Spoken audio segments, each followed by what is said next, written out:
This is W2NDG, Neil in Highland. The OMARC Science and Technology Net will start in about a minute.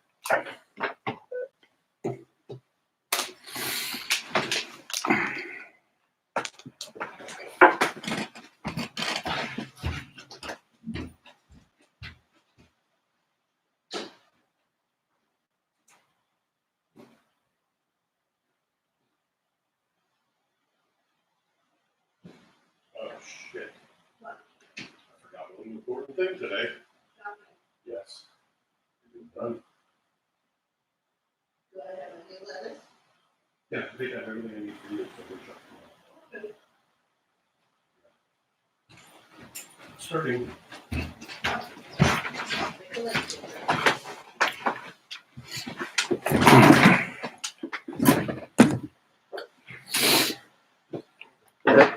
Right.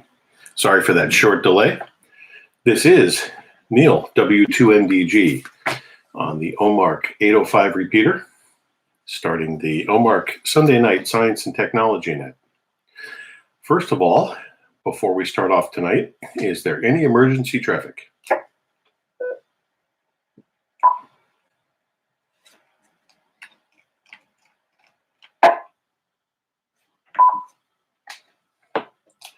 I also took that opportunity to raise my power a little bit. I had it very low.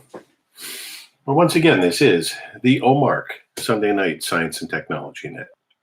I am Neil, W2NDG. We are also live casting on the YouTube channel, which can be found by searching for W2NDG Science and Technology. This is a weekly net hosted by myself and Jim, K2BHM. We'll take check-ins and we have a discussion, usually something science related. Tonight is less scientific than normal, but I'm sure it'll still be of interest to the hams that participate. Before we take check-ins, let me see if Jim is here. K2BHM. K2BHM, are you around? I'm here, Admiral. K2BHM. Emergency traffic taken care of, and everything is all quiet, and awaiting your next response, your next command. Sounds like you're going to be a good night tonight.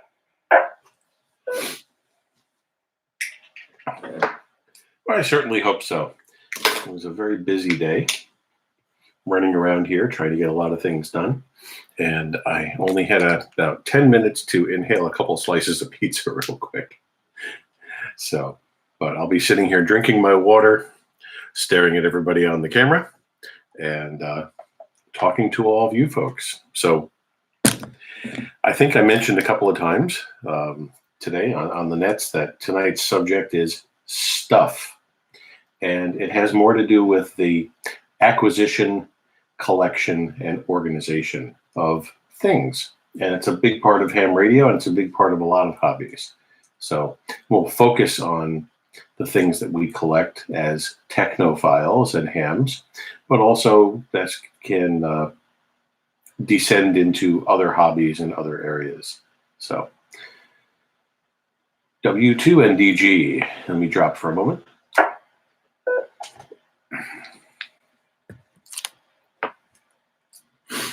All right.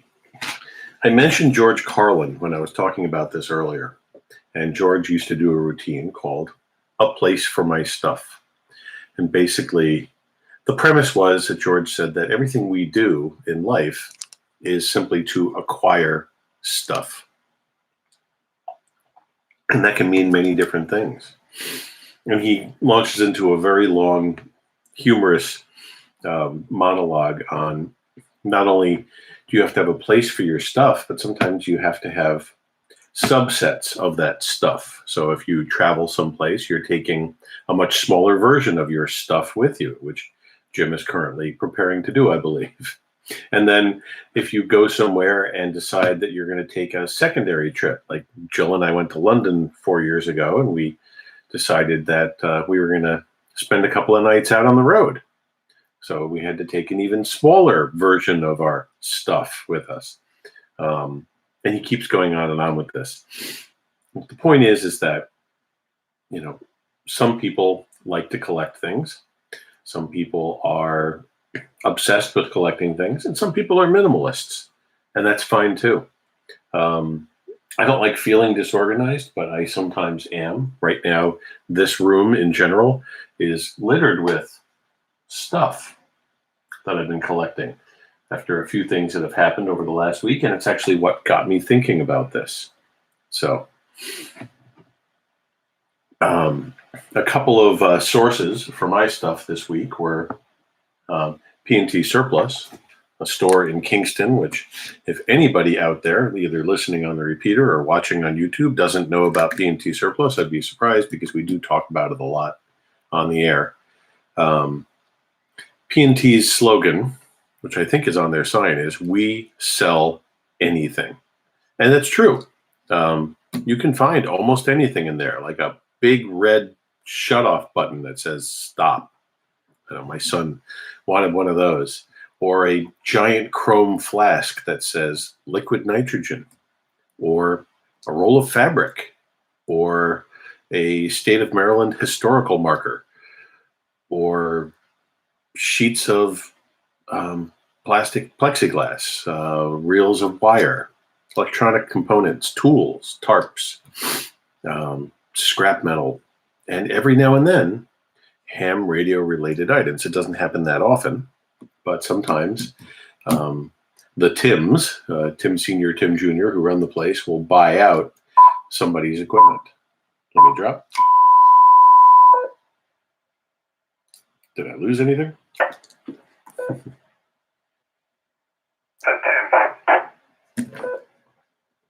Thanks, Jim. Sometimes the Tims will buy out a ham's equipment, either somebody getting out of the hobby or lightening the load, or unfortunately, when people pass on, their family will look for a place to get rid of their equipment. And I don't know the circumstances, but there were a couple of different sources over the last week and a half or so of ham radio equipment at P&T. And it was interesting because there was a rather, for them, because they don't get a whole lot of equipment in, there was a rather large cache of radios themselves, but those were consignment. And the pricing was all over the place. And then there were bins of project kits and microcontroller-based projects and kits and development kits and partially built things and all sorts of components. And definitely something you'd have to take some time to dig through. So my wife and I also enjoy popping around to yard sales and garage sales, and sometimes we'll tune in when a community has one of these whole town event garage sales, and we did one in Port Jervis on Sunday. So it's another way to acquire stuff. But what I want to talk about tonight is things you like to collect and how you collect them. eBay, Craigslist, Facebook Marketplace. Tips and tricks for not getting ripped off, what to look for. We're going to discuss things like that. And I think it's a good discussion. I know there's a lot of wild opinions and facts about eBay from one extreme to the other, and we've all had good experiences and bad experiences. So let's share our tips and tricks for not getting ripped off and getting the best deals. Let me drop.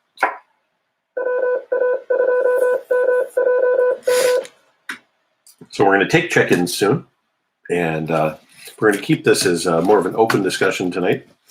But I'm going to throw it over to Jim real quick for comments so far, and then we'll do check-ins. Jim, take it away. Well, I'm kind of a product of weird childhood. My dad did a lot of support for research and engineering and support for the federal government, and when I was a kid, like from 5 years on, there was a industrial scrapyard that we used to frequent on Saturday mornings. We'd go around and look and see what was there. Dad would point something out and say, what do you think that is? And we'd talk about it, whatever, and I'd think about it with a printing press or whatever. And if it looked interesting, we'd take a thing home and play with it, take it apart, and bring the parts back a couple weeks later and I got to see what was inside. And it was real interesting. We would give the guy $5 for it a couple weeks later, and we'd make something out of it. So that's kind of what I grew up with. And it was very interesting, very challenging. And that's kind of what got things going. It was a very interesting, very enriching career start. And basically, my wife is carrying on in the background because she's now a grand aunt for the second time. Anyhow, that started things off, and we just kind of grew from there and did a lot of acquiring things, flea markets, whatever, and building things and developing things, and the challenge of fixing something or whatever, and it was quite a wild ride. But I don't know where to go from here. It's kind of like my weird, unique childhood. So I don't think anybody else has anything to compare, but let's go and shake the trees and see what falls out.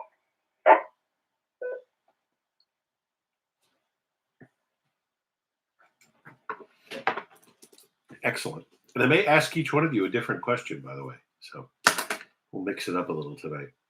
All right. Well, let's take check-ins. We do have a YouTube check-in already. Bob KB2RWW checked in on YouTube. So let's take check-ins now from everybody else. And to check in, give me your call sign, your first name, and your location. Please come now. This is November 2, Foxtrot, Zulu, Charlie, Tom in Frisco. This is W2RWS, Rob, Pine Plains. This is Kilo Niner, Juliet, Papa Tango, John, Hopewell Junction.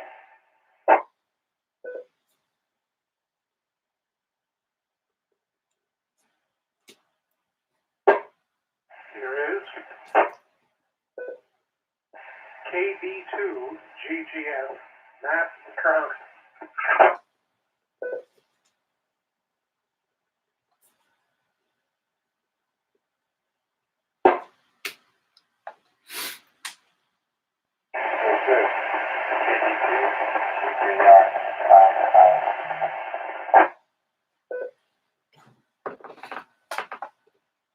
I didn't quite get that last one. Let me just cut in here.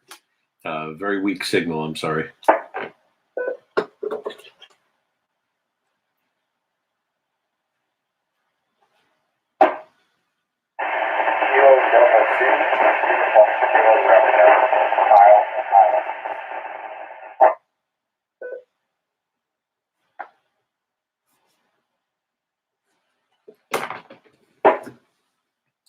I got to the KD2 uniform. And I didn't get the rest, and I'm sorry. Just very noisy. Anybody else who's listening get the call sign?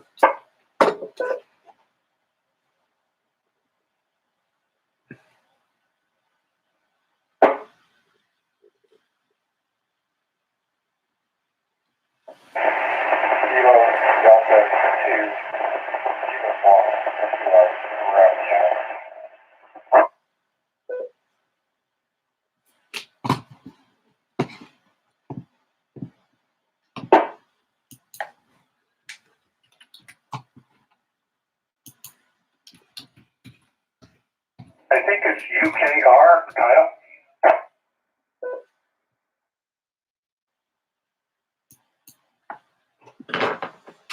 I looked him up. Yes. Is that correct, Kyle? KD2 UKR, Kyle in Highland, right near me.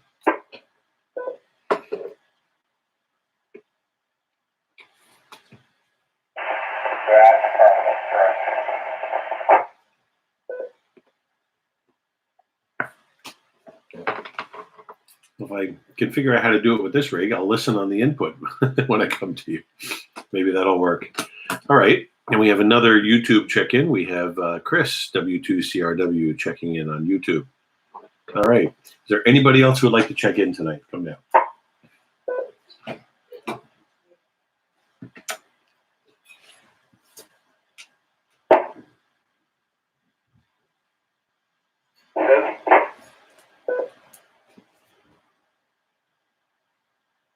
KD2, KJU, Jed, Web's early.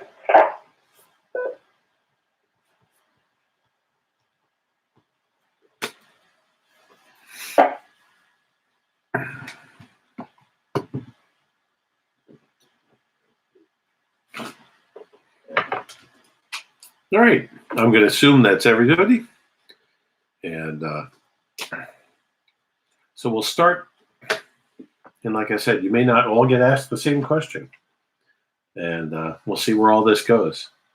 So we're going to start with Tom from Fishkill. And Tom, what's the first thing that you can remember, the furthest back you can remember, first thing that you had the desire to collect, the first thing that you started acquiring more than one of because you wanted to collect it? How about that question?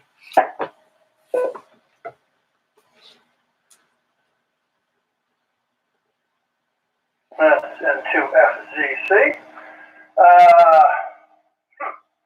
First thing I want to collect. I don't know. I'll have to think about that one. I mean, besides my numerous HTs, I have a collection of T-shirts. Shepard, I go to like trade shows and go with company T-shirts.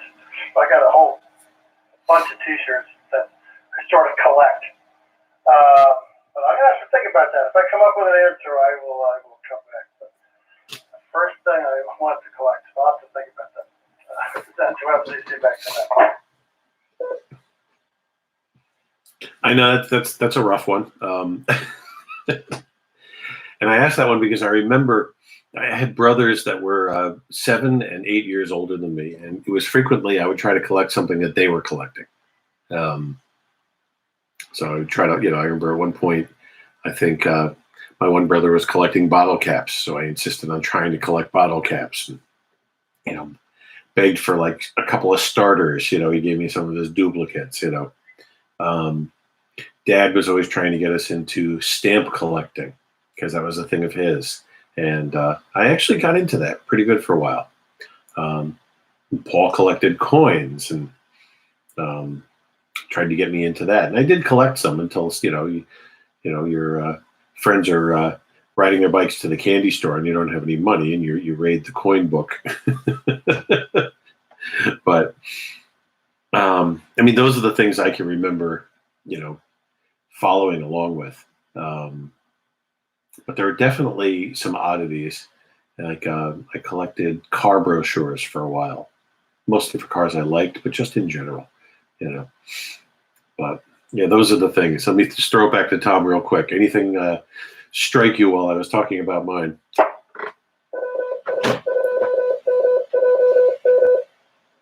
And to FZC around college, or maybe probably college, I did collect beer caps.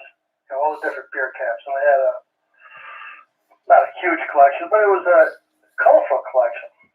Of course, after a while I go, what am I doing with all these beer caps? And they went on the wayside. But when you mentioned it, that did bring back that memory of college days. And to FCC, back to now. And the reason for that question is because the types of things we collect are cyclical. It's rare that a person will collect the same thing through their entire life. And what's funny is, some people have the personality where they'll keep things forever, even something that they collected as a child. And some people, turn it, get rid of it, or you left it behind when you left your parents' house and they got rid of it, whatever it is. But what's funny is when you run across something years and years later that you used to collect and what you think about it. how many people in their 40s or 30s now are running into their own Beanie Baby collections, stuff like that. So, but yeah, and that was a little off in left field, but we'll go on to the next. Rob, W2RWS. Rob, what is the worst experience you've ever had acquiring something through a private sale? Let's say eBay, Facebook Marketplace, Craigslist, or classified ad. God, remember those? What's the worst experience you ever had with that? Well, a couple things. I grew up next to a junkyard and picked all sorts of stuff. So Jim, I'm a brother there.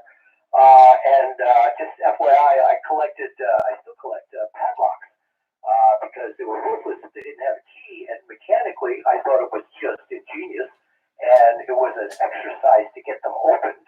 And also, they're aesthetic, and they were mechanical, so I just loved that. Worst experience I had, I got to tell you, it wasn't terrible.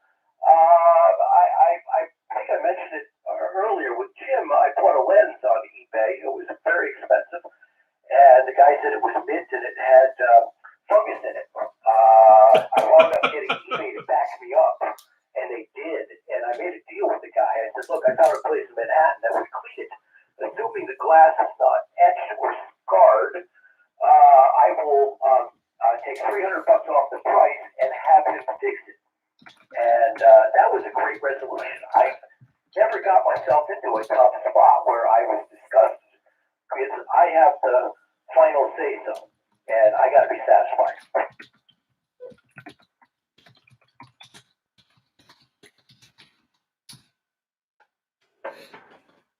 That's cool. And, with the lens, I think you misunderstood him when he said it was mint. He meant it was green. Mold, mint. What are you going to do? I have my own eBay tales, but we're going to get into some eBay nuances in a bit. So, cool stuff, though. All right. John, K9JPT in Hopewell. John, what is a store that you can't help yourself in? Which what I mean is a store that you go into and you always spend way too much time in it, and you always end up buying something. A store you really enjoy going to, but you feel bad sometimes after you have. Do you have one like that? Go ahead, John. Oh, golly. Half my life has been spent in Finland, and everything there is so gosh darn expensive. I don't go into stores. And here, I think the store that I'm populating often is probably ShopRite when I go shopping. That's about it. I like to do things with my own hands. So I really don't, buy stuff that I don't need. And if I can't make it, I kind of don't have it.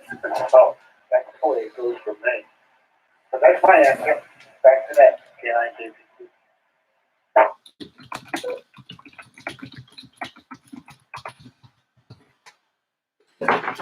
Well, and here's our minimalist, which is great. We have a huge variety of people who check into, all the different nets. And I was kind of hoping we had somebody who had that way of looking at things and only buy what you need. And, I think it's sometimes, and John, you can come back and verify, a lot of people outside of the United States kind of look at us as being collectors and creatures of excess sometimes. And I'm not going to deny that. I really won't. I'm not a hoarder, but I always have more than I need because I'm just curious. I love, toying with things and taking things apart and learning how they work and fixing them. And, that keeps me entertained. But you think that's correct, John, that a lot of people outside of the United States kind of consider us to be overindulgent?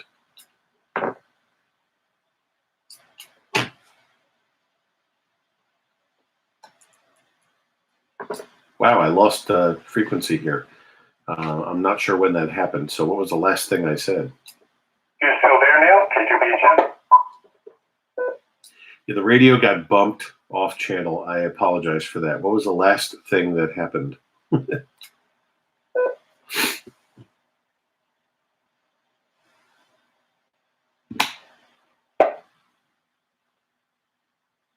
was a while back. Anybody want to take that up? There was a checking.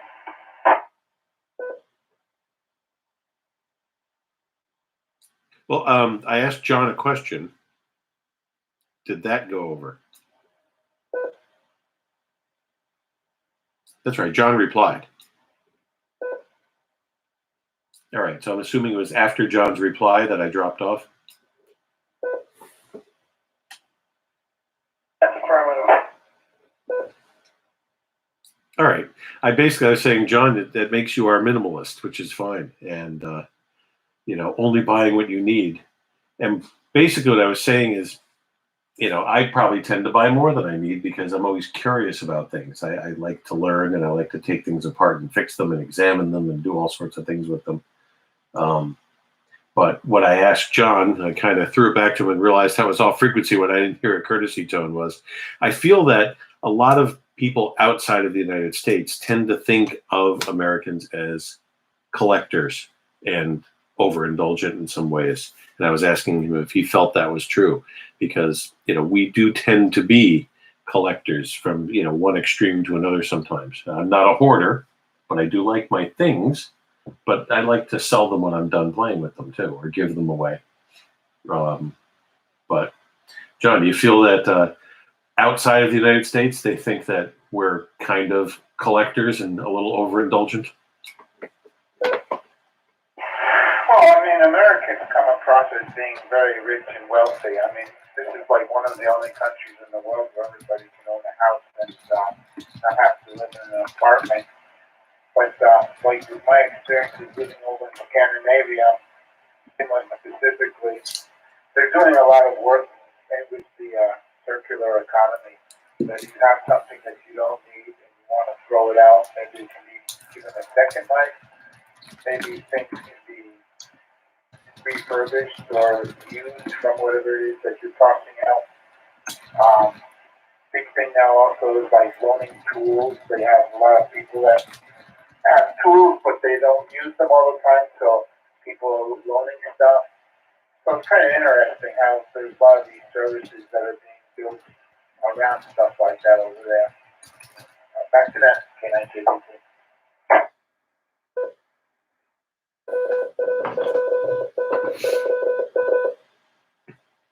W2NDG on the OMARC Sunday Night Science and Technology Net. All right, John, thanks. And working in the number of places I've worked, and I do talk to people who come and visit, and been all over the place, and cultures are very different, and certainly we are an indulgent society here for sure. And believe me, I purged a lot of stuff after moving a couple of times because I just realized I don't want to keep doing this. Now I know I'm going to be in one place for a long time, and I'm kind of worried. But I'm looking at everything I piled on the bed here in the office / spare room, and it's like, no, I need to go through this stuff this week, figure out what's being kept and what's going, from the latest acquisitions. So anyway, thanks, John. All right. Matt in Kerhonkson, what's something that you collect now? Do you have a collection of something that you're proud of, something you like to show people, display, or if not, even something you collect privately? What's something you collect currently? Thanks, Neil. Matt, KV2GCS here. Well, neither of my collections were purposeful or driven with any direction, but they're more like acquisitions. And I have a good collection of bicycles that I rebuilt and modified and like that in various configurations. So I have about 14 or 16 bicycles. And, ukuleles, I have somewhere in the 20s, 22 or 23 ukuleles. Both things I happen to like to do, and I've collected the instruments that do them. Bicycles and ukuleles.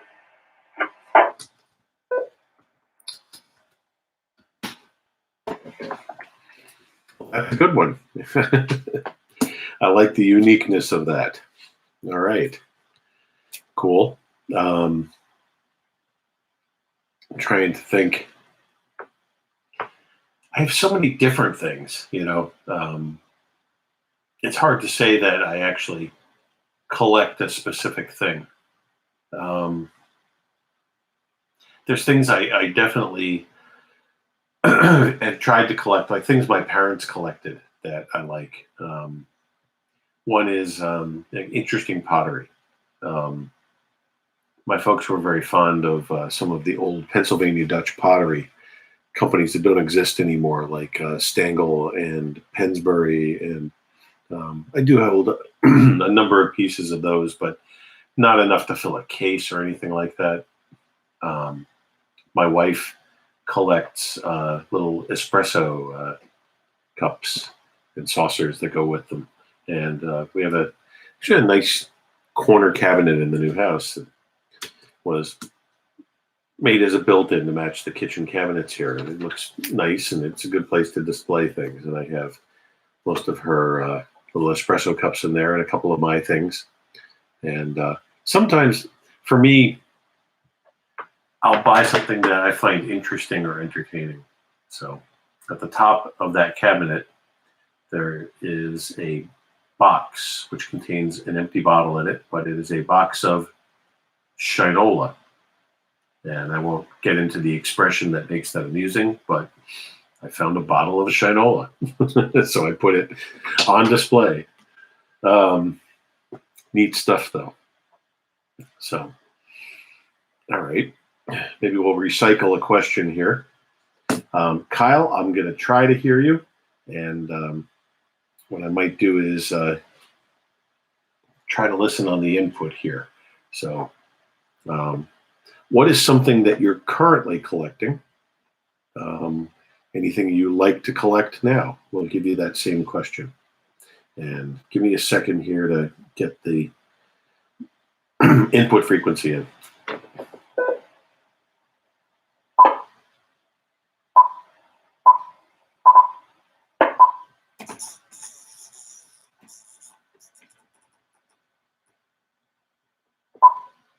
All right, I'm programmed in.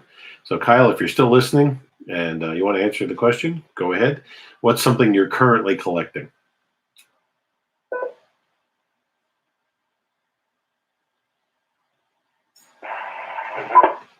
Yeah, I'm currently collecting. Well, I actually started out in high school. My godfather bought me a cigar box when I went to the antique store with him. And I bought a cigar box to keep something in. And ever after that, all I got was a cigar box. I have a wall of cigar boxes. And they're actually pretty cool. The different cigar boxes they're all right. The cigar boxes are things to collect, and other stuff inside them, like different parts of the thing for big radio stuff and keep your connectors and whatnot in there. And as long as you know what you have in which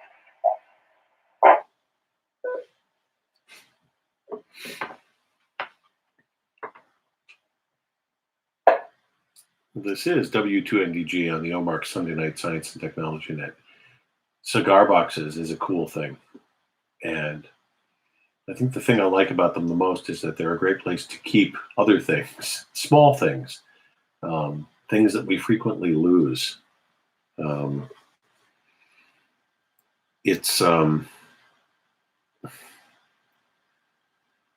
don't know if you keep things in them or you just like collecting them, but that's a cool one. It really is. My sister-in-law has gone through cycles of collecting things that she'll display in the house as part of the decorations.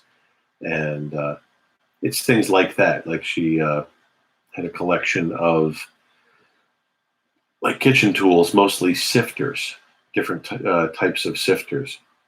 She was collecting old-fashioned thermoses at one point.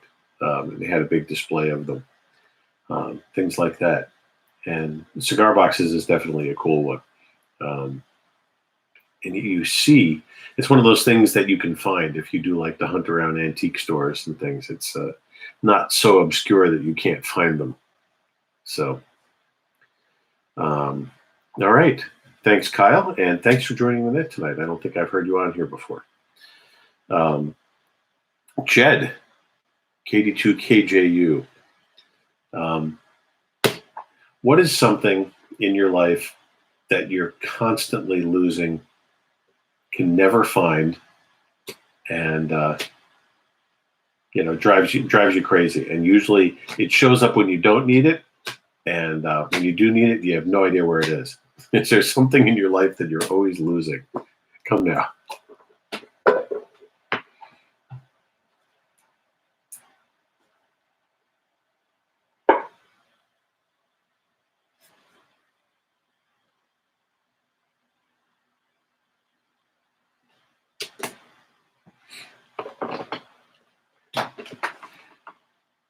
That's all right. Jed, are you out there? I am, Neil. Sorry about that. I was on a phone call and I heard a pause and I listened for a minute and here I am. Oh, that's all right. That's all right. I'll ask you the question again. What's something that you can never find when you need it, and it always shows up when you don't need it? What are you always losing in life? I mean, everybody always has that one object they can never find.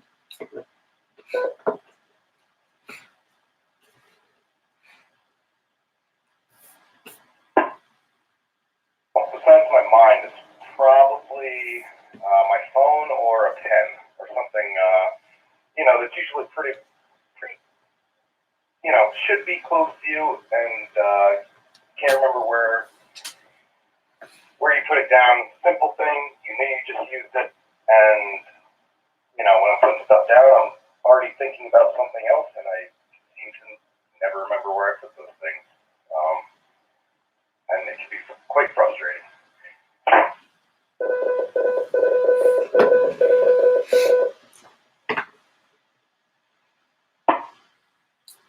W2NDG on the OMARC Sunday Night Science and Technology Net.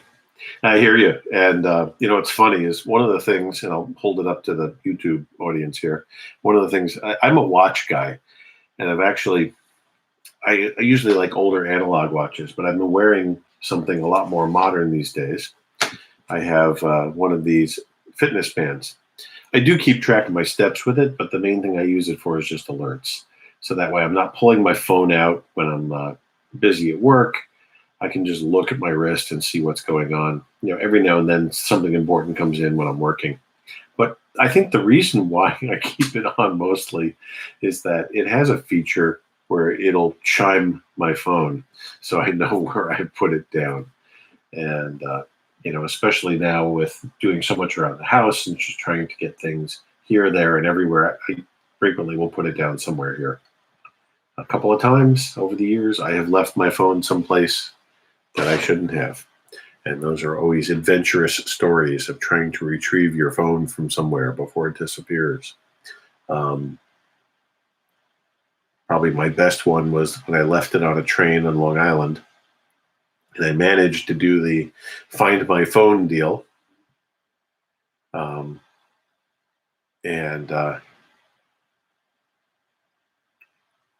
It showed the phone as being on a train at the yard in, not Riverhead, I was trying to think of where, Port Jefferson. So I had to go out to the yard, and then I tried to find somebody who worked in the yard and talk them into going onto the train and finding my phone. That was probably the worst case of it ever. Anyway, yeah. Everybody has also, at some point in their life, they've had that situation where you were looking for something that you were holding. That's always embarrassing. Let me drop.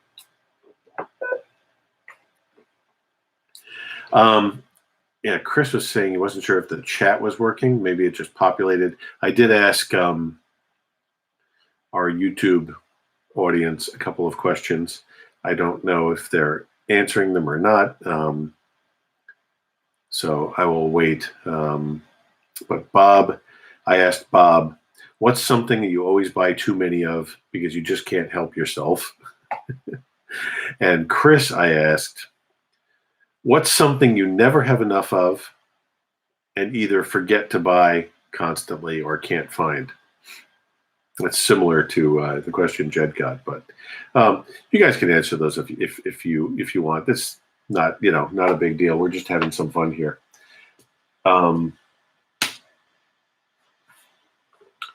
Jim, might as well hit you with one too. What's the one thing that you frequently buy that after you buy it, you have second thoughts?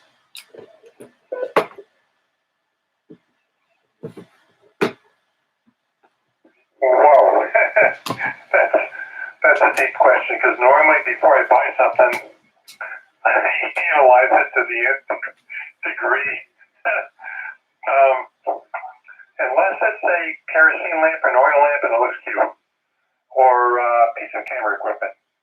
And I'm looking forward to heading down to St. Martin and picking up some toys for the new camera that I got from a buddy of mine. So, other than that, I don't know what to tell you.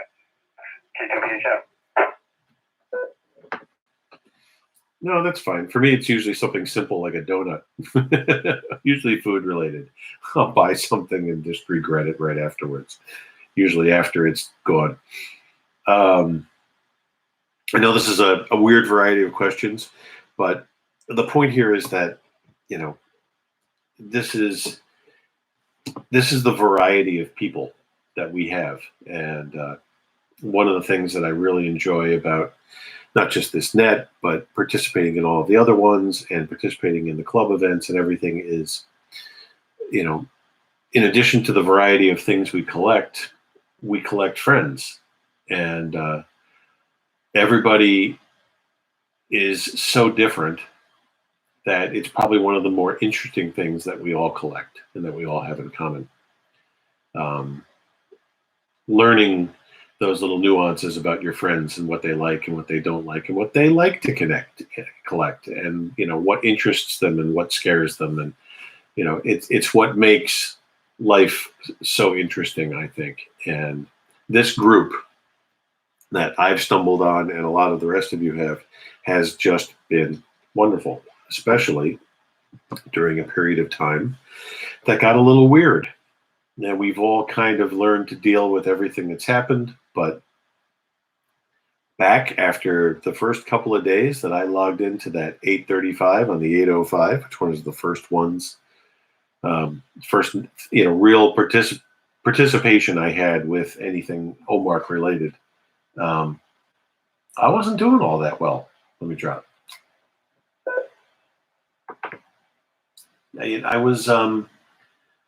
I wasn't used to working from home this much.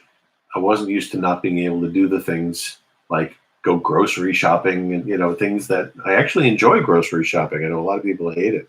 I kind of enjoy it. It was a social connection and a way to talk to people and a way to tell people that, a couple of times that, no, I wasn't entirely okay. And it was difficult. And a couple of times I just ended up popping in the car and just going for long drives and walking around the wilderness for a while. But it's the friends I've made here and the variety of those friends and all the things that they're into that really, really make me happy to be a part of the ham radio community right now. So I did ask Chris a question, which was, what's something you never have enough of and either forget to buy or can't find? And Chris said, storage organizers for my ever-growing parts that it seems the old drawer style is not as flexible as far as size to component count. So, yeah. I picked up a few at the aforementioned yard sale weekend, but they're already filled with stuff. And I'll probably purge some of the stuff that's in them.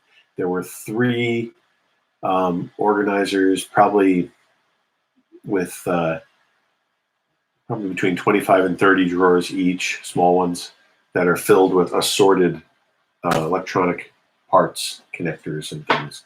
But a lot of the drawers had things that I don't need in them, or just, kind of like what's left after you use something and you don't want to throw away what's left. There's little things like that in there. So, but there's another useful one. Let me drop. There was an assorted hardware cabinet. Looks like something you'd get at like Harbor Freight, but I think it's higher quality than Harbor Freight. It looks like it is anyway. But it's all the same number of drawers again, between 25 and 30 drawers probably.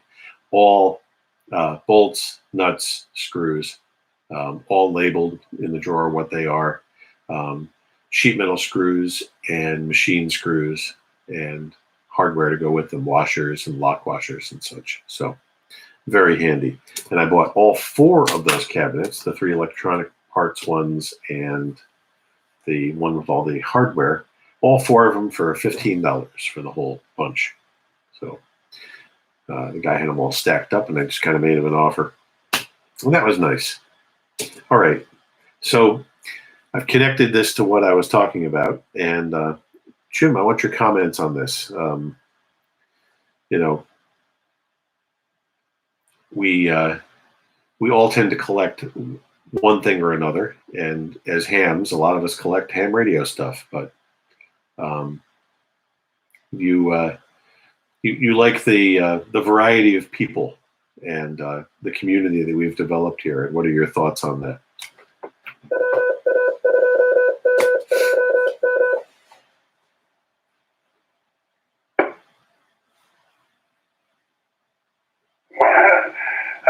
Thanks, man. KTBHM. That kind of leaves me speechless because it doesn't seem to really make any difference what you're talking about. There's somebody here that knows something about it and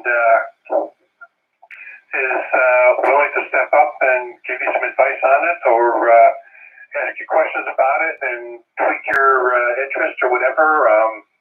It's quite unique. I mean, I think other people have mentioned this before, but I've never seen a group of people like this before that's so technically diverse and up on things, and it doesn't make any difference what topic it is. There's somebody there to talk to about it. So it's utterly amazing. I'm really glad I found this group. I don't know what to say. KTBHM. No, that's fine. And yeah, it's the variety that sums it up. I've learned a few things tonight. I've learned that, wow, if I ever have need for questions about ukuleles, I know where to go. If I ever need to learn how to get mold out of a camera lens, I know where to go. But yeah, you're right. And, I know it's one of the things that Paul loves about that morning net. And I don't think he ever realized where it was going to go. And I credit him with a lot of what OMARC has kind of turned into over the last year and a half or so. It's definitely really cool. So Bob came back, KB2RWW. His question was, what's something you always buy too many of and just can't help yourself? And he said, trucks from the 50s to the 80s in the 7th year. I don't know if he means he's in the 7th year of collecting them or he only buys the 7th year, like he has 57s, 77s, and 87s. I don't think that's it. I imagine he's been doing this for 7 years is what he means. Well, that's cool. As long as you have the room to keep them and either a really good mechanic or you are a really good mechanic. I have a brother that collects cars. Usually as many as he can fit in his garage, and sometimes 1 or 2 on the driveway. But as many as he can fit in his garage is interesting because he has a lift in there. So it gives him a spot for an extra one. And Bob came back. So no, it was what I was joking about. 57, 67, 77, and 87. That's interesting. If we can get him on the radio sometime,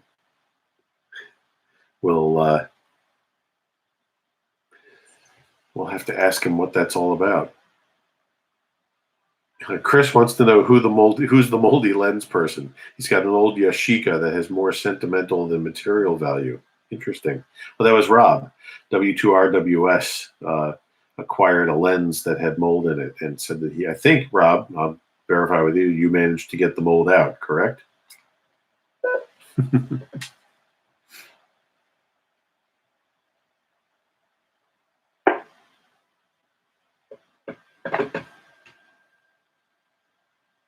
Yeah, we may have lost Rob, but yes, it was RWS. So, all right. Now we've run through the list. I'm going to take any additional check-ins right now, and then we'll kind of shift into a different direction after we see if any of our new check-ins have something they want to add. So this is W2NDG. Neil, on the OMARC Sunday night, Science and Technology Net. Looking for additional check-ins. Come with your call sign, your name, and your location now. This is KD2VAH Jim McKinsey. I don't know what I've lost.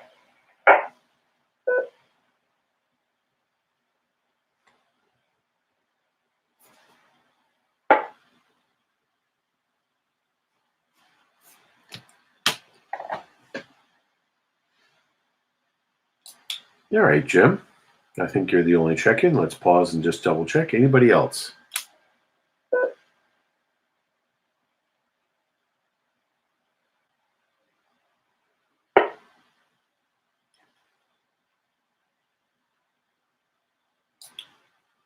All right. So, Jim, you've been listening a little bit, I'm sure.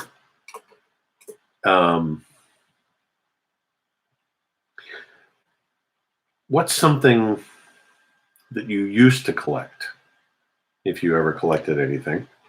What's something you used to collect that you actually look at now like, I can't believe I collected that?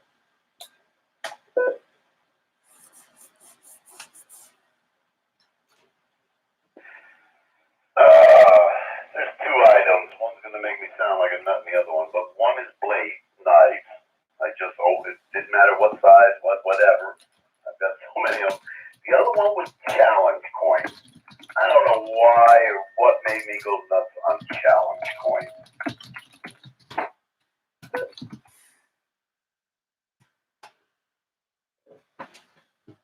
I'm not sure what that is. They're a coin that organizations have printed up, and you don't know what it is. That means OMARC doesn't have one. I might have to put that in front of everybody so we could. It's a coin though, and it will. One side will say whatever OMARC repeater network, blah blah blah blah, and there may be something, and on the other side it will say something else, maybe whatever our motto is, whatever. I believe they started in the service years ago. You would get a challenge coin from a superior officer to show you were, I don't know, one of the boys, whatever you want to call it. But in my particular line of work, each one of my places in my particular line, let me drop. Had a challenge coin. At one time, there was 60 of those facilities around the state. So I just started collecting them, and next thing you know, now you're going to get a couple because you want to give your friend one or whatever. If you look it up, you'll see that it's a very old tradition.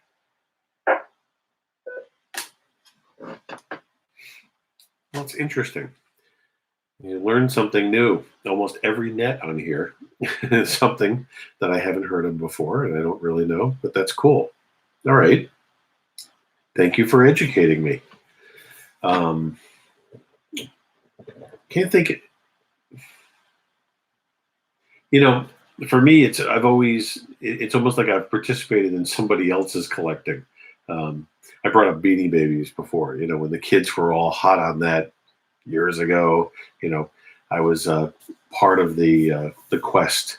My wife Jill will tell anyone who wants to listen that more than half of the sewing machines in her sewing machine collection were purchased by me because I've learned. She's taught me what to look for, and I think you know, I've learned to the point where I kind of know what she's looking for, but you know, it's also what we have phones for. God, I mean, can we imagine the days when we weren't able to take a picture of something and send it to somebody immediately and say, want this, you know, or be able to look things up. You know, if there's something you collect and that you feel like you know a lot about, and you run into something along those lines that you've never seen before, what do? You know, you Google it, you look for it on the eBay app on your phone real quick, things like that. Look up what it's worth. You know, well, this guy is selling this, we'll use a George Carlin term here, left nostril inhaler with your state motto on it. You know, he wants $5 for it. What's it worth? Well, you know, the last one on eBay sold for $348. So, yeah, I'll pay $5 for that. Value. That's another thing. God, we could go on forever about value, but no, we're not going to do that. So, let me drop, and I'll move into the tips and tricks section here. So, and I'll give you everybody an idea of what I'm talking about.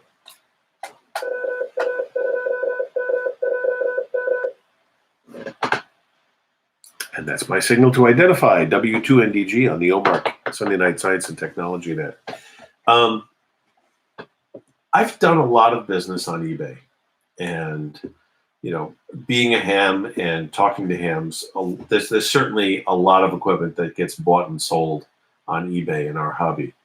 And we hear people who have, you know, found amazing buys and deals that way, and people who have been burned. And so I wanted to talk about, you know, the way I do things on eBay, because I've had really good luck. Maybe it is luck, but I think I've learned from a couple of people who were burned early on and have, you know, slowly been there since the early start of eBay and have kind of learned along with it and followed the changes. And there's definitely ways that you can make it work for you. Let me try.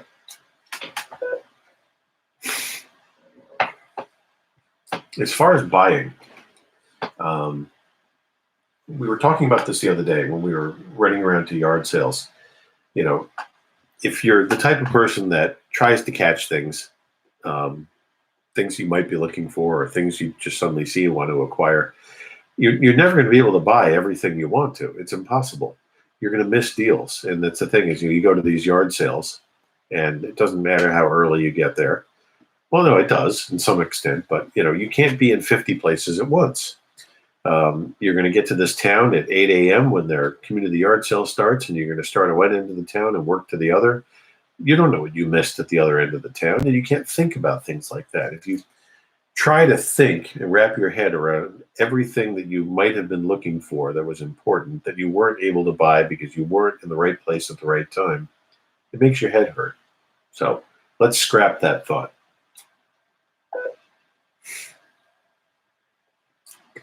What's the way to maximize your exposure to good deals, or let's say rare or desirable items as they come up? So one of the ways to do that in eBay is to look at things as they are posted. And what I usually do is I'll look at a category of things or a custom search that I set up in eBay, and I'll sort it by newly listed, and sometimes I'll look at all the buy it nows.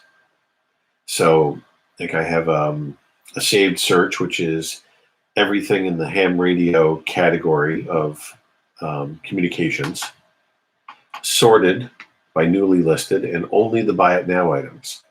And if you have some time, sometimes you just sit there and look at it every 15 minutes or half hour or whatever.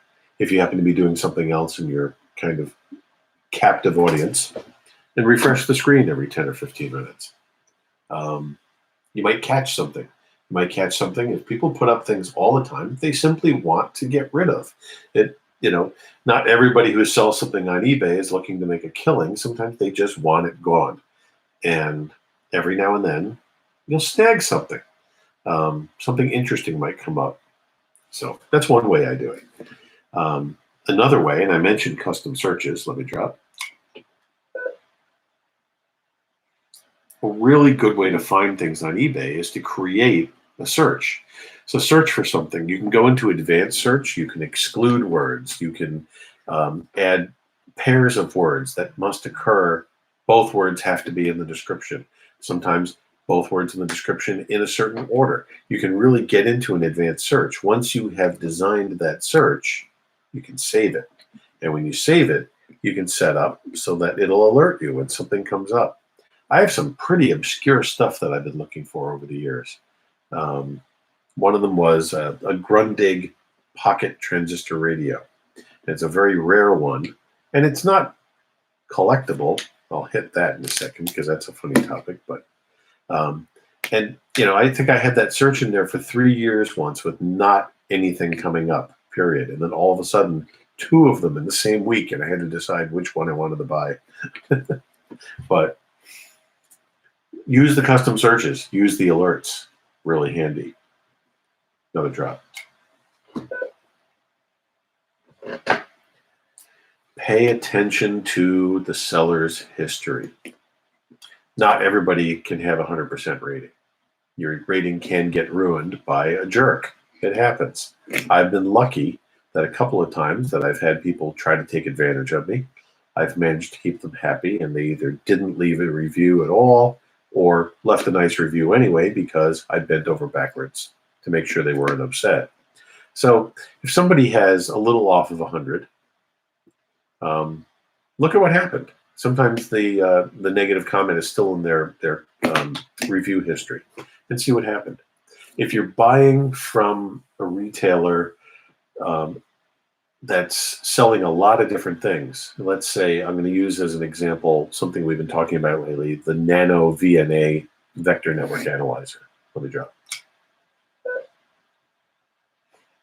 Let's say that seller has a 98% seller rating. To me, that's actually not great. 98% to me, and I start looking at what that 2% was. But look at their sales, look at the reviews, and try to find the same or similar item in the reviews. If every single review of that item is good, then that wasn't the problem that was driving that 2% dissatisfaction.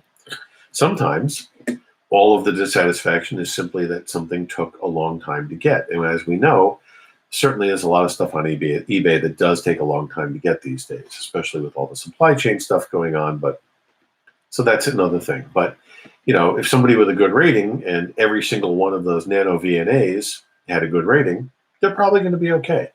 If half of the Nano VNAs they sold make up that 2% problem, then I would stay away from that seller.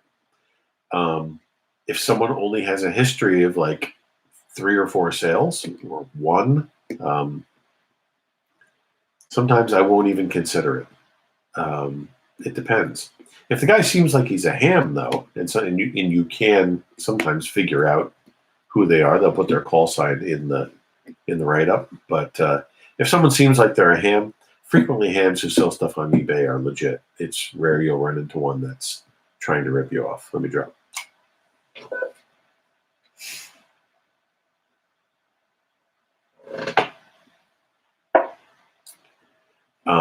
And every now and then something will go wrong. My brother and I used to go to the auto junkyard in Pennsylvania, Harry's U Pullet in Hazleton.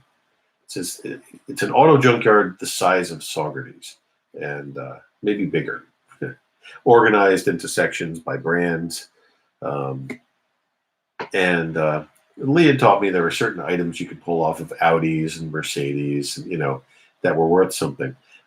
This is a long time ago that we used to do this. And since then, there are armies of people crawling these junkyards doing exactly this, looking for things that are on a whole list of parts that they've been given. And I think whoever they're doing this for pays them a commission. But I had acquired a complete set of wood grain trim from an Audi 200 Quattro, the dashboard trim, which is all that wonderful wood veneer. And I sold it on eBay as being in excellent condition. I took pictures of it. And the guy who got it said, when you said this stuff was almost brand new or looked new, he says, I thought it would still have the glossy finish on it. but it's just all the gloss is all worn off, just like the stuff I had. And I apologized to him, and I said, I've never been in an Audi 200 Quattro that had glossy wood. I thought it was supposed to be matte finish. And I gave him, I think I knocked like half of the price off, or even, free, and he said he would just pay shipping or something. But you mess up sometimes, because sometimes you just don't know.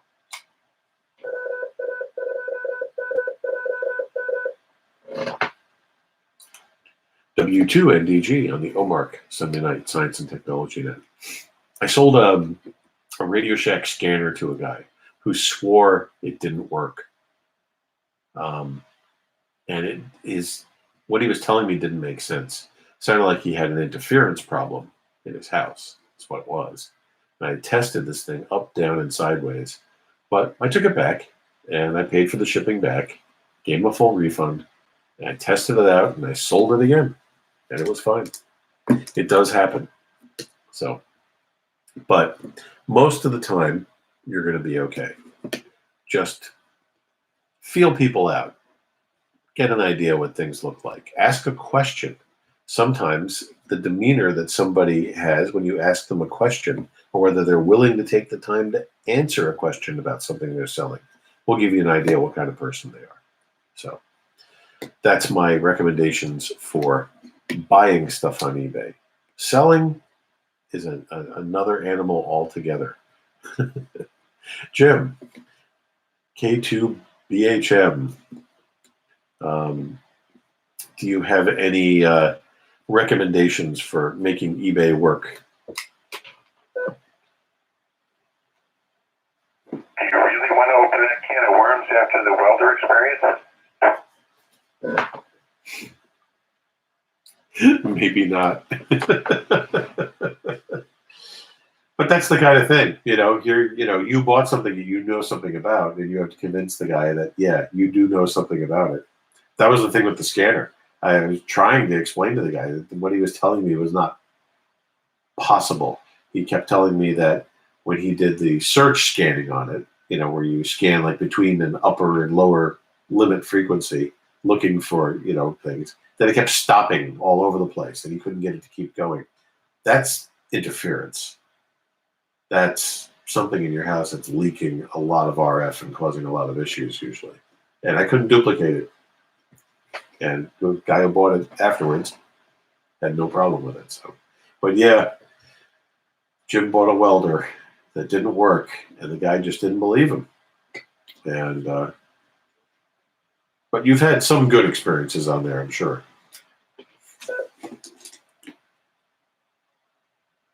Yeah, you have to be careful. Amazon, I was doing good until I went to get something, a negative review, after years of being happy with stuff, and found out that I was barred from doing reviews. And I didn't know why. And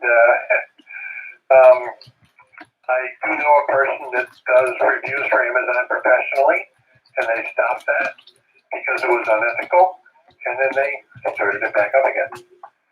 So you have to be careful on the reviews, Amazon or eBay or whatever. They may not be what they appear to be. And I thought with buying this welder on eBay that there was no reviews on it, no YouTube videos reviewing it or anything like that. And I figured that, well, since the guy is giving you 100% satisfaction guaranteed with full shipping returns, it's got to be a good product. Otherwise, you wouldn't. Well, no, it was a piece of garbage, and they call you a liar and make you jump through hoops to try and return it. And you have to stand your ground and stand up to them and make your voice heard. So it's the wild, wild west.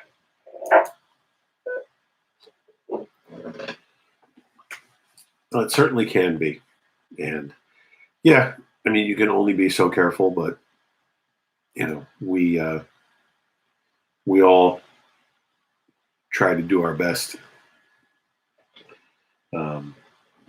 My brother sold a car on eBay, and he's bought cars on eBay as well.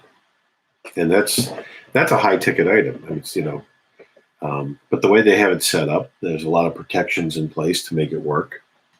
And he sold I think it was a GTI. I forget how much time passed after he sold it. Whether it was weeks or a number of months. He got a call, I think, from the Connecticut State Police that somebody had sold his car on eBay again. And this was apparently a thing. It's a scam. I think they've put protections in place now. But someone will steal all of the photos from a listing and the VIN and sell the car again and somehow manage to skim at least a deposit out of the potential buyer. Pretty wild. But I've never put a car on eBay. I sold a minivan on eBay, but we're talking about $300. It was a 1993 Plymouth Grand Voyager with a bad transmission. The guy came down to Vermont, and I said, you really should probably trailer at home. And he said, no, we're going to, if you don't mind, you said you needed an alternator. We're bringing one with us. We'll install an alternator right at your house, and then I'm going to try to drive it home. And I told him to bring a case of transmission fluid. And he didn't take me seriously. And he blew the transmission halfway home. Told me this and said, you warned me. It's my fault. It's all right. He says, I'm still going to try to, use the thing and fix it. But yeah, it was interesting that he got in touch with me afterwards to tell me that he had blown the transmission, but I did warn him. Would you buy something that high ticket on eBay? But Craigslist is a minefield. I've had the same thing on there, good experiences, and I don't think I've ever been ripped off on Craigslist, but I've had a couple of shady experiences. I tried to go buy a laptop in Yonkers one time, and by the time I got there, obviously, when my own timeout timer kicks in, I guess I've lost about 10 seconds.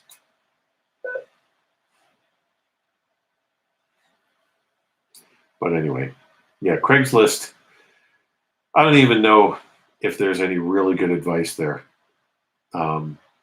It's more of a read between the lines thing. I tend to not buy things from people who can't spell anything right. That's probably my best advice. Are we in agreement, Jim? I bought one thing off of Craigslist about 6 years ago. Had no experience other than that before or after.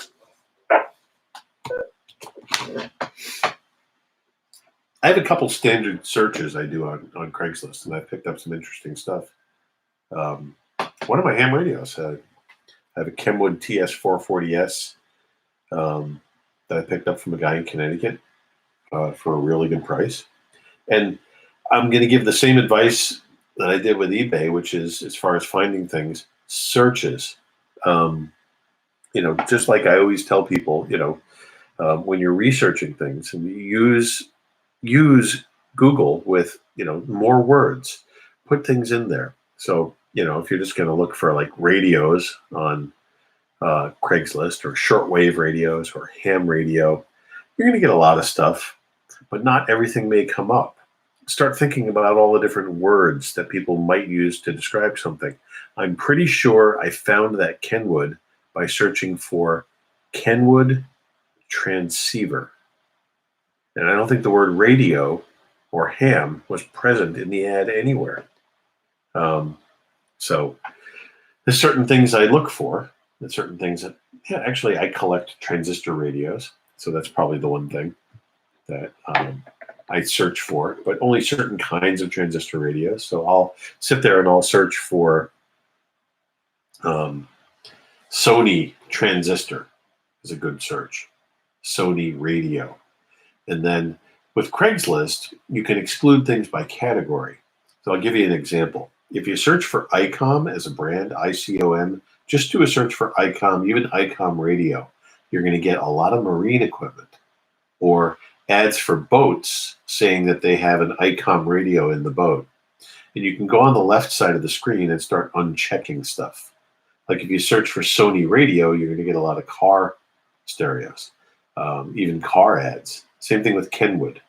You're going to get a lot of car stuff. You could uncheck those categories and research. Chris is suggesting, yeah, search for misspellings.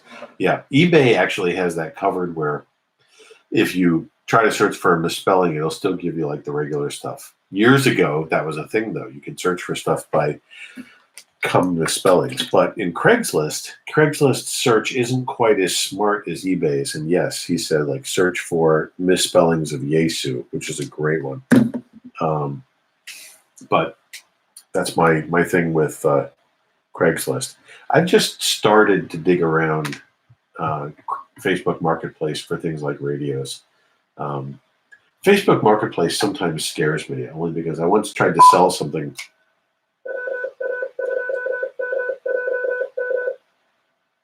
Sorry about that. Caught my timeout there. Let me drop. I was saying Facebook Marketplace scares me.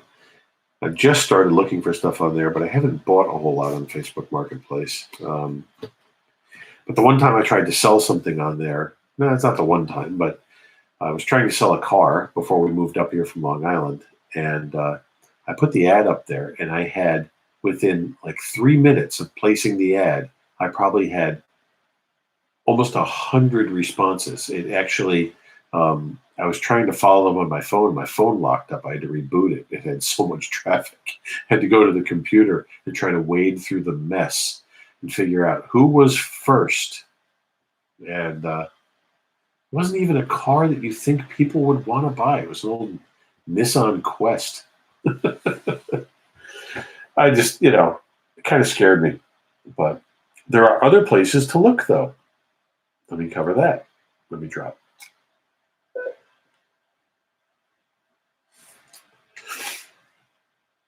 Goodwill Industries has a website online where a lot of their stores around the country post things for sale, and it's kind of like eBay, written by your nephew who's terrible with web pages. It's done almost like an auction site, but it's kind of clunky.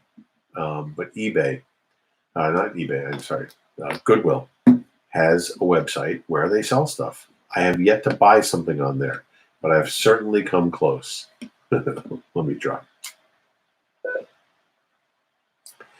There are auction sites. A lot of us are familiar with the one in Pleasant Valley, where K6 DPZ, the late Hal Goretzky's equipment, ended up. And every now and then I'll get an alert from them because they kind of know, I guess, what I'm looking for. And when they have another pile of ham radio equipment or radio stuff in general, I'll get an alert. Have I ever bought something from them? Yes. I have 4 of Hal Goretzky's freestanding parts cabinets. They're huge, and they're all filled with stuff. And I don't know if it's anything I'll ever need. But that's an eBay selling thing for me, is that there's, I probably have about 200 panel meters. And, I can probably sell bags and bags of variable resistors and rotary switches. I have a lot of that, and I definitely want to get rid of it. So that'll be an eBay project at some point. Let me drop. There's a site called Auction Ninja, and it was recommended to me when a ham from Long Island, I think his equipment had ended up on one of the auctions on there. Auction Ninja is a front end for a lot of smaller auction houses and like estate sale people.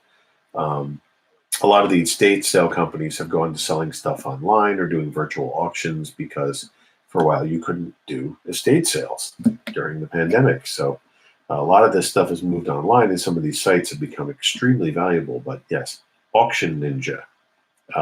Be careful. Look at the location of the auction you're bidding on before you do, and see if anywhere in the description, if it's something really desirable, something you're trying to get, see if they have a note in there that says they will arrange shipping. It won't be cheap, but obviously if you're trying to acquire something, sometimes there's those. Doesn't matter what it costs. I've been looking for this for 38 years.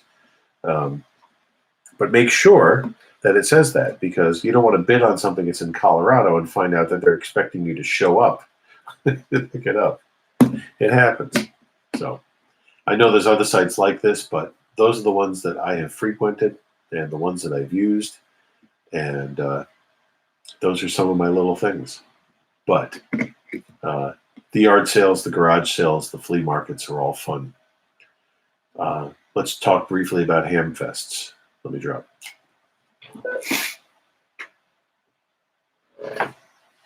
Especially now that they're starting to start again. Drivable ones in this area. Mount Beacon was doing theirs. I don't know if they'll start doing them again or not, but they were having a small Hamfest at the, I think it's like the social hall for the prison that's near Fishkill. They were doing them there. I can remember going a long time ago when they were so big, they were at Arlington High School. So Orange County, I think, OMARC was doing Hamfests at the fairgrounds, possibly. I'm not sure if they were still there or not, but they were also doing some local ones.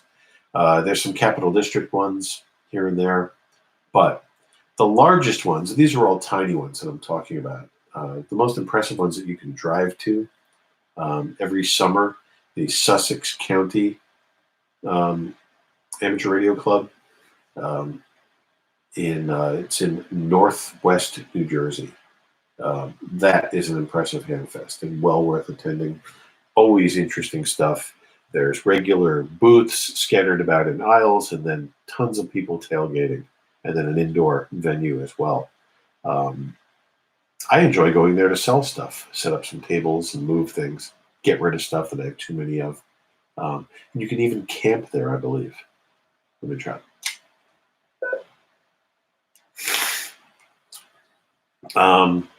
There are two Hamfests, I'm going to say on Long Island, although one of them is technically in Queens. My old club, OMARC, still does 3 Hamfests a year, 2 indoor ones and 1 outdoor one. They haven't been doing the indoor ones because Levittown Hall, where they do them, has not been available for events. That'll eventually change. But they are doing their outdoor Hamfest, which is at the former site of Briarcliff College.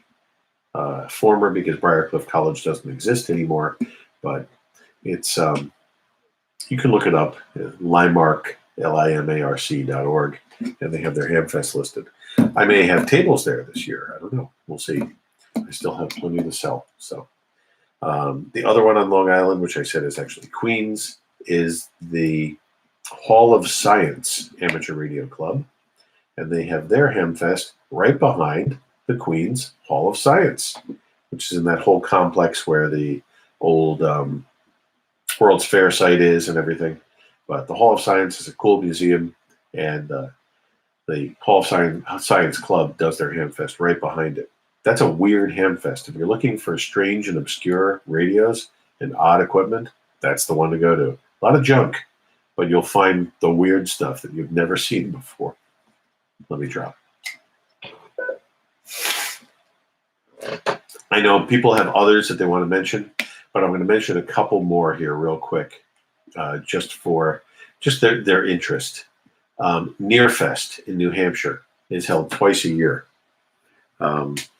Nearfest is an event that's been growing almost to where it's large like Dayton. It's not quite as big as Dayton, but it's a big event. It's twice a year, and a lot of people have been starting to go to that one instead of Dayton. But yes, Nearfest, Near Fest. Not a Hamfest, but certainly of interest to us is the MIT Flea. So MIT has a flea market in suburban Boston. And it's usually held monthly during the warmer months. I think they're planning on starting it up for the year, but I have to look. I think it's outdoors or in a garage building, possibly. But I've never been. I want to. It's on my calendar. I really would like to go, but we'll see where that ends up. Let me drop. Kutztown, Pennsylvania, the north end of what we would call the Pennsylvania Dutch country, where lots of interesting food products come from. But in Kutztown, Pennsylvania, there is a place called Renninger's. There's a number of Renninger's around the country. They're antique malls where they usually have large antique events a couple times a year, and then usually like a building or multiple buildings where they have antique stalls, vendors, and then sometimes like a Pennsylvania Dutch market in the case of the Kutztown one. But twice a year in Kutztown, Pennsylvania, they have the Kutztown Antique Radio Show. It's a 2-day event, a Friday and a Saturday, twice a year. It's not a ham radio event, but you'll find plenty of ham radio equipment there, but you'll find just radios. If you're someone like me that collects transistor radios, I bought a Nordmenda Globe Traveler there. I bought a GE Super Radio 3, or no, Super Radio 2 parts radio. I sold a lot of stuff there as well. But it's definitely a cool visit. There's plenty of stuff to do around the area if you want to make a weekend of it. But it's an event that I really like. And it's not that far from here. So there's a whole list of them, places to go in person. But there's also just plain old flea markets. Stormville, obviously, around here is the largest. 6 Stormville flea market events a year and 2 ultimate garage sale events there every year. So definitely worth considering. But you never know what you're going to find.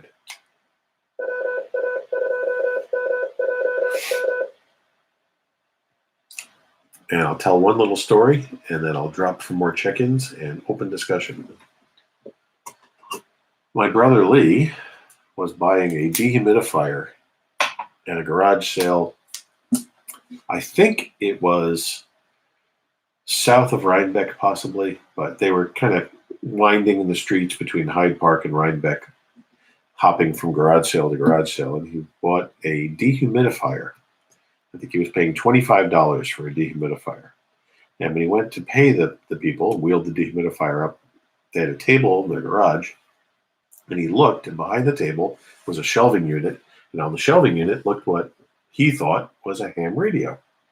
My brother is not a ham. He has peripheral knowledge of the hobby from me, but he knew the brand was familiar, and he knew that it looked like it had a microphone. So he asked, he's like, "Oh, is that a ham radio? Were you selling that?" And the guy said, "Oh, that was so-and-so's, and I don't know. I had no idea what to do with it. You're interested in buying it?" And he said, "Oh, yeah, my brother's into that stuff, it depends, of course, what do you want for it?" He goes, "Oh, you're paying $25 for the dehumidifier? Give me $30 and the radio's yours as well." And it was a Kenwood TR9000 2-meter all-mode rig. And it worked. It needed a little tune-up, but it worked. Never know what you're going to find. W2NDG. Let's take some more check-ins. Is there anybody out there who would like to have a late check-in to the OMARC Science and Technology Net? Yep, this is. Oh, S3UIQ.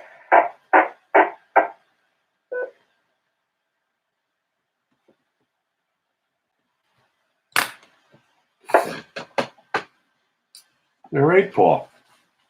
Thanks for checking in. Anybody else out there?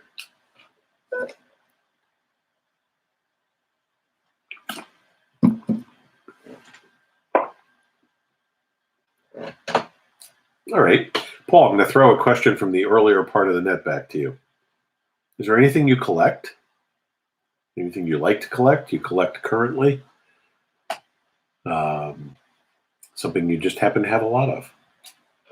Select and lots of. I got lots of ham radio stuff. Oh, about 3 or 4 gold bags. a million HTs is from ICOM. I heard you guys talking about that. Well, since you had problems with on eBay. I ordered a bow bag on eBay once for like, was it a bow bag? Bought stuff from China. And it actually got delivered to somewhere in California, and it was closed and settled. And like, I followed the tracking data, and like, no, it never got delivered. It got delivered to a place in California. Where's my radio? So, buyer beware, I guess. That's for you, I feel.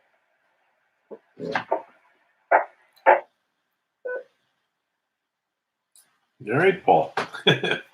I'll share a couple real quick with you and for everybody else. Hold on, let me drop for a sec.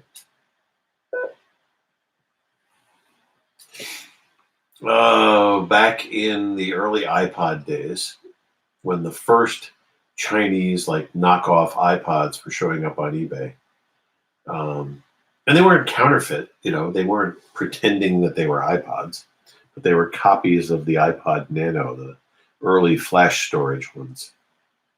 I bought one. So I wanted to try one out because I was thinking of getting a couple of them for the kids, and I didn't have a ton of funds to be buying everybody an iPod. I thought, let's try one of these cheap ones, and it worked.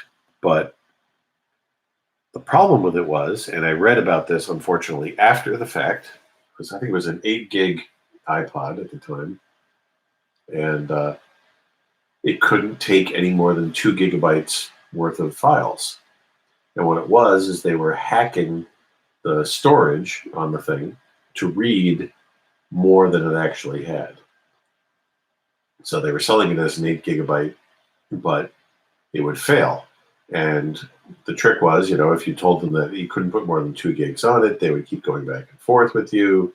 Well, you're doing something wrong. It's your drivers, and they would delay and delay and delay. And when you got out to 30 days, boom, you wouldn't hear from them again. And I got burned on one of those. The other one is more recent. I got an alert that my eBay purchase had gone through, and that my Sony PlayStation would be shipped or had been shipped. And I'm thinking, I didn't buy a Sony PlayStation.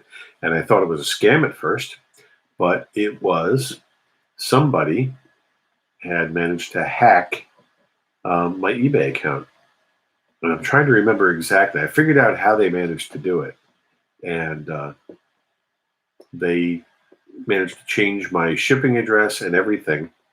And I immediately, because part of it came up as a fraud alert, eBay was notified, PayPal was notified, the charges were reversed. They said I wasn't liable for anything. The guy who shipped the thing said, I'll get my money back eventually. He said, but, don't worry about it. I understand what happened. And they had the address that it was being shipped to. I don't know whatever came of it, but yeah, that happened. And then I'll tell you, and you can do this with eBay, I have 2-factor authentication on eBay now. So no one's going to get into my account unless they've also stolen my phone. So good advice. This is W2NDG on the Sunday night OMARC Science and Technology Net. I'm going to... Did I make it all the way up to the ID? So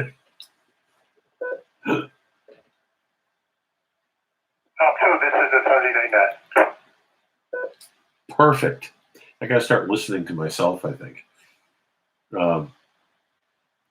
So, Jim, I'm going to throw it over to you for some final comments for the formal part of the net, and then just open discussion. Anybody who wants to talk about experiences they've had with buying things, advice, tips and tricks, things like that. So, how are we doing tonight, Jim?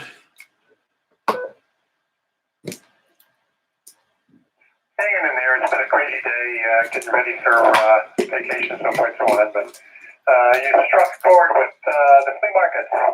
All my earlier days, we went to all of them. No bark. And it was even a beautiful little thing up in Balsas by Saratoga. Went to Rochester until the tax department came in and started charging sales tax to shut them down, and that kind of failed. The one thing that really there was Pack Rats, the one in Deerfield, New Hampshire, which is now Nearfest. That's been going on for, oh my God, 3 years I've been going to that thing. It was shut down for COVID. It was supposed to be last Friday, and that didn't happen. And we're not sure if the one in October is going to happen or not. But that was the gold standard. But unfortunately, let me drop a second.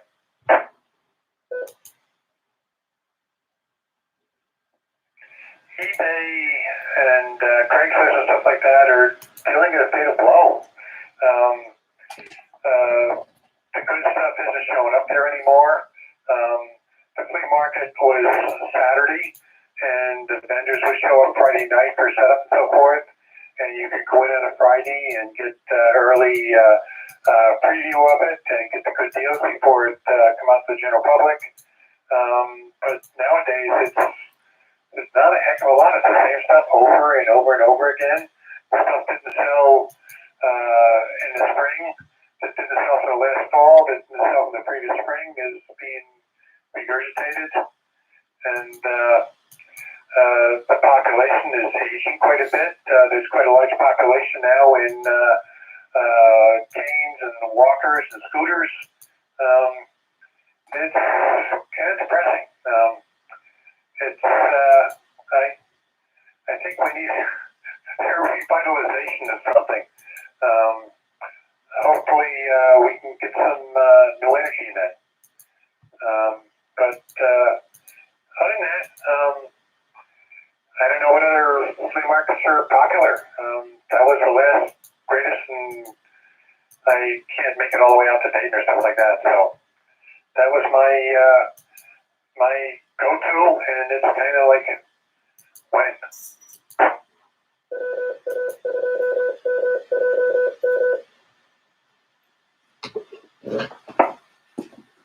Yeah, well, I'm sorry to hear that. I have enjoyed the Sussex one. And like any of these events, it's up and down. Even like, with Limemark, I've been to so many of theirs, and sometimes I'll find something amazing, and other times nothing, But like these last few times, I've been selling.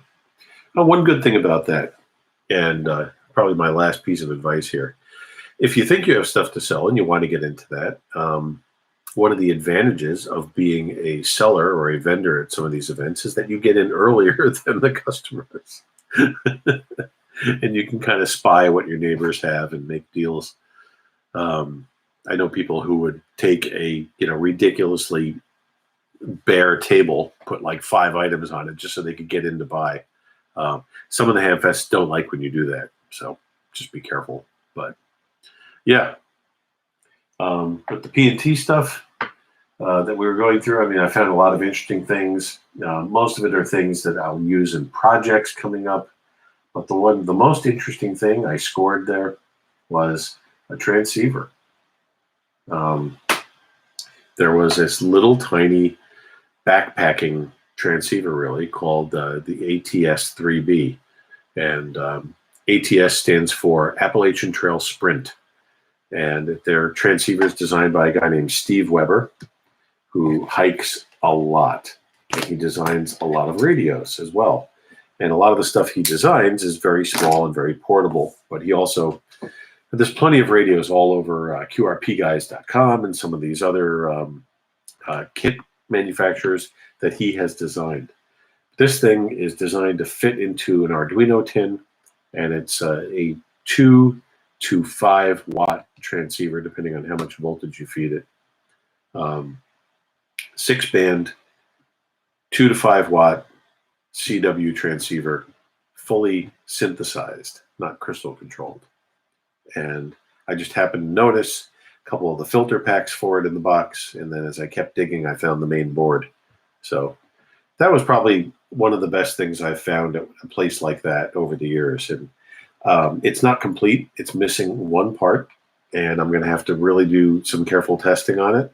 But I did contact Steve and ask him about the current state of this thing, and he said, yes, the part that's missing is very important, and I should not try to use it without it. So, and all the documentation is still up online. So, definitely a cool find. This is W2 NDG on the OMARC. On the OMARC, Sunday Night Science and Technology Net. Open discussion. Anybody have anything they want to add, anything they want to throw in, funny story you want to tell, whatever. Throw your call sign out now and come down.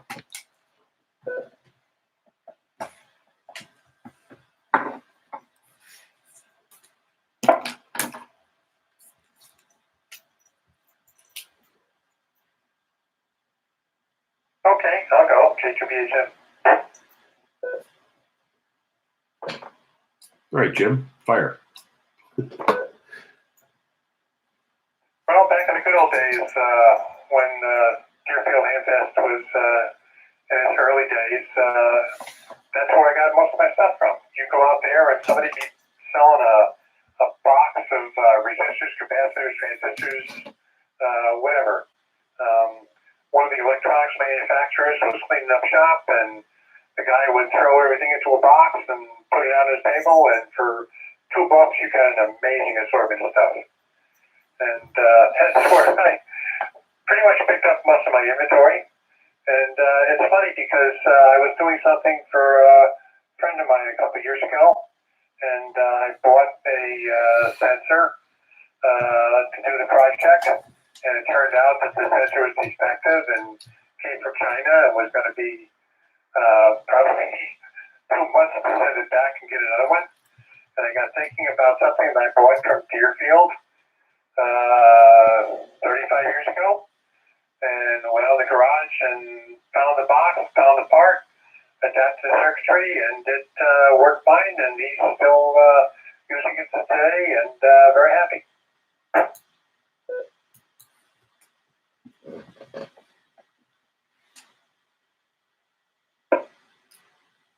Well, it's the component thing, yeah, definitely. And that's something you can actually watch on Craigslist too, because people will sell out, like a repair shop or something like that. But on eBay, one of the words you might want to add to your search every now and then, if you're looking for things along those lines, even hardware, is the word lot, L-O-T. You'll be surprised when you add that word to a search, what comes up. It's amazing the quantities of things that people will try to get rid of in one shot. So I've certainly stumbled into some crazy stuff. And it helps, if you have friends that frequent these places, family, people who like to, hop yard sales and things like that, people who know what you're looking for, or, if you know people in your life that do this, make sure they do know what you're looking for. And we periodically will just get a text from somebody in the family with a picture saying, do you want this? And actually, it's how I acquired one of my nicest transistor radios in my collection. I have a Zenith Lunchbox radio that's gorgeous, that came from some event my brother was attending, and sent me pictures of a bunch of radios the guy had.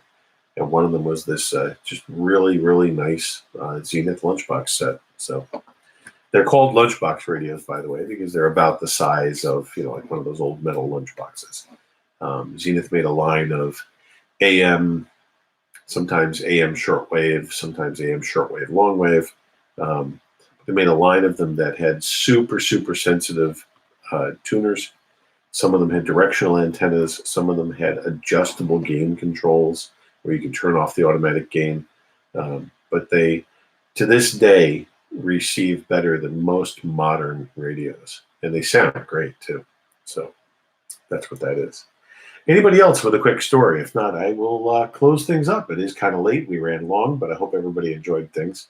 Any other comments or questions before I shut things down?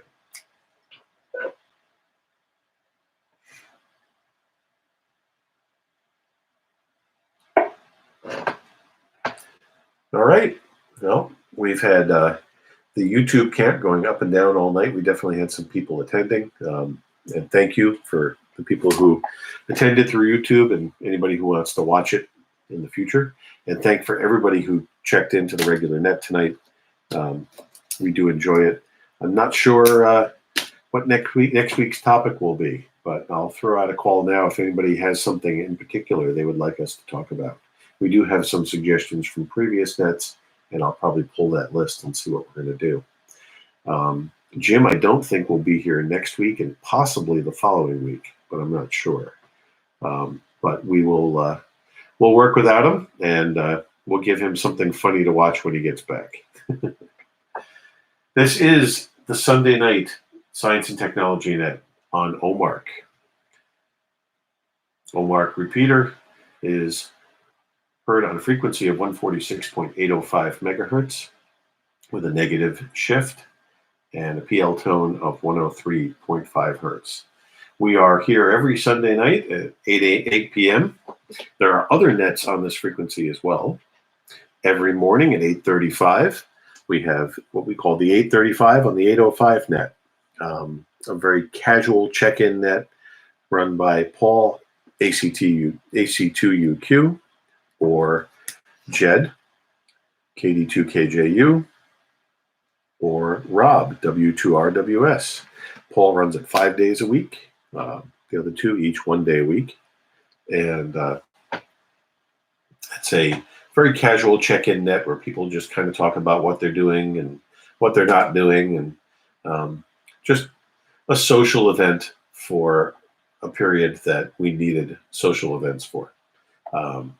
Every night at 6:30, OMARC has the 6:30 check-in net, where we just want to make sure everybody is out there, everybody's okay. Tell us what you did that day. Tell us what you didn't do that day. Tell us what you're going to try to do tomorrow. Doesn't matter. That's a more formal net with a rotating group of hosts, and it's also a fun net. It's usually at a good time for people who eat dinner early or for people who eat dinner late. It falls right in the middle there. So that's the 6:30 net. Thursday nights, Dave, K2JLV, the president of OMARC, hosts the Thursday night Tech Net, where we field questions from the check-ins from other hams. They have a problem they're trying to solve, if there's some technical thing they want to know more about, and if the rotation doesn't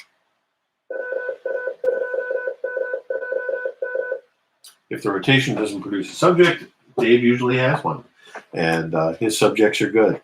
His net is more technically oriented towards ham radio most of the time, but not always.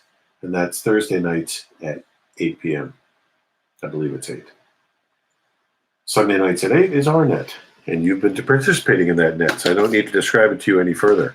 All of the nets and this repeater are sponsored by the Overlook Mountain Amateur Radio Club, or OMARC. You do not need to be a member to participate in any of these nets, but we strongly encourage it. We're a great bunch of hams, very friendly community. It's one of the things we were alluding to before when we were talking about all of the differences and uniqueness and the fact that you can get almost any question answered here. Someone will know the answer. So check us out, omarcclub.org, and please join. This is Neil, W2NDG, from Highland, New York, closing this edition of the Sunday Night OMARC Science and Technology Net. Recording ends now. Good night, everybody. Lunchbox Radio, I had one of those. That's where you like it. Question, Neil, KTBHM. Sure, Jim.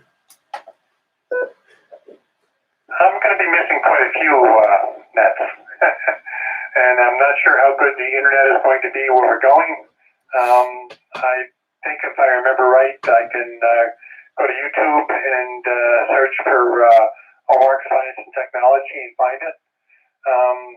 Do you have to be a YouTube member with an account to participate? I think to participate in the chat, yes. But just to watch the videos, no. I think that's how it works. We'll try to throw an Easter egg in there for you, Jim. Yeah, I don't have a YouTube account, and I don't know how robust the internet's going to be on the island, as to whether I'll be able to keep up with you or not or whatever. So it's going to be a trial and error. That's okay. We'll, like I said, everything will be here when you get back. So we will miss you, though, for sure. But yeah, we'll try to throw some stuff in there for you. But thank you for assisting, and thank you for being here. And thank you for running it last week as well. So anybody else with some closing comments? Hey, you said something about a Lunchbox Radio? Railroad has those. Well, these are just they're AM, usually AM portable radios. Some of them were AM shortwave, some AM longwave, shortwave, but just Zenith, just high-end Zenith AM radios that they sold as kind of like a little brother to the transoceanic line. Oh, all right. Well, years ago when I was working for the railroad, they had these things they call Lunchbox Radios. Basically, it looked like a Motorola HD on the face, one of the big block HDs. But they had, in the Lunchbox section, 2 6-volt tri-zones. I remember them. I guess I don't know how long they lasted, but they must have lasted a long time. But you can throw them over your shoulder. You had a shoulder strap. They were no fun to carry around, but it was something that goes back into probably the 70s or 80s. Because in the 70s or 80s they started coming out with the better HDs.